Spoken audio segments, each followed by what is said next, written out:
The year was 1798, the 22nd year of King Jeongjo's reign, a time when Hanyang's scholars spoke of reform and the palace whispered of secrets. But far from the capital, beyond the mountains and rice fields, there lay a quiet village in Chungcheon province called Wabuk. Nestled between two hills and a bamboo grove, Wabuk was the kind of place where everyone knew everyone else. Life moved slow. The bells of the village temple marked the hours, and gossip filled the pauses between chores.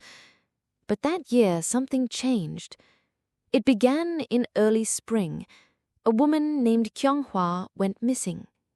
She was 28, unmarried, and known for her sharp tongue and sharper mind. Her family reported her disappearance after she didn't return from gathering herbs near the river.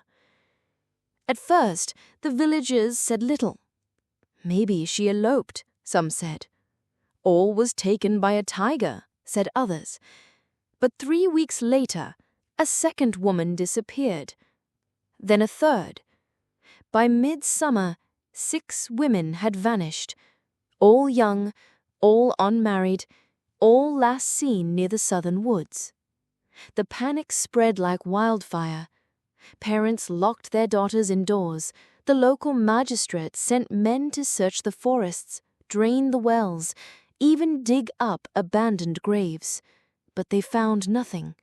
No footprints, no bodies, no sign of struggle. The village elders held a meeting under the old ginkgo tree. Some blamed fox spirits, gumiho who stole women's souls. Others said it was a curse, punishment for breaking ancestral taboos. But one man disagreed. His name was Baek Do-jin, a former military inspector turned herbalist who had moved to Wabuk after a court scandal in Hanyang.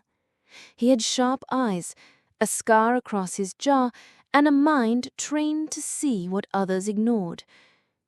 "I don't believe in spirits," he said. "I believe in men, evil ones." Do-jin began his own investigation, quietly. He asked questions, followed trails, and the more he dug, the clearer a pattern became. Each of the missing women had passed through the same path, the bamboo grove that led towards the abandoned shrine at the southern edge of town. The villagers avoided it, said it was haunted, but Do-jin went anyway. What he found changed everything. Behind the shrine, buried beneath a false floor of stones and ash, he discovered something horrifying. Human bones. 6 skulls. One still had a hairpin through it. The magistrate was summoned at once. Hanyang sent investigators. The case was no longer local. It had become a national scandal. The bodies showed signs of blunt trauma. One had its hands tied, another had been buried face down. These were not accidents, not the work of animals or ghosts. This was murder, repeated, calculated, and deliberate. But who? No one had seen anything. No screams had been heard. Even more chilling, each of the women had vanished during the new moon, when the sky was darkest. Then an old beggar came forward.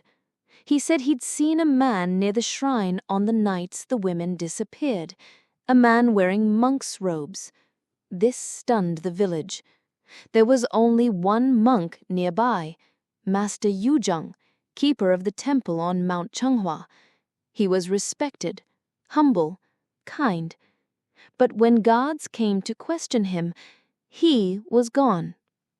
His room was empty, his bedding rolled, but in the corner of the temple storehouse they found a hidden compartment. Inside, bloodied rope, women's ornaments, a pair of torn hanbok sleeves, and a journal. It wasn't religious scripture, it was a record, written in small, neat brushstrokes. First moon. She resisted. Buried her near the roots. Second moon. Too loud. Must silence faster. It went on. Month after month. Victim after victim. It ended with one chilling line. 6 seeds planted. 1 more to bloom. He wasn't finished. The authorities searched the mountains for days. On the 4th night, they found Yujung, hanging by his neck from a cedar tree. His body was cold, but his face twisted in something like a smile. The village never recovered. Some say the shrine was burned down. Others say it still stands rotting in the mist. But the legend of the shadow monk lives on. To this day, the villagers of Wabuk say, "Never walk under the new moon, especially if you hear chanting in the dark, because monsters don't always wear horns. Sometimes they wear robes."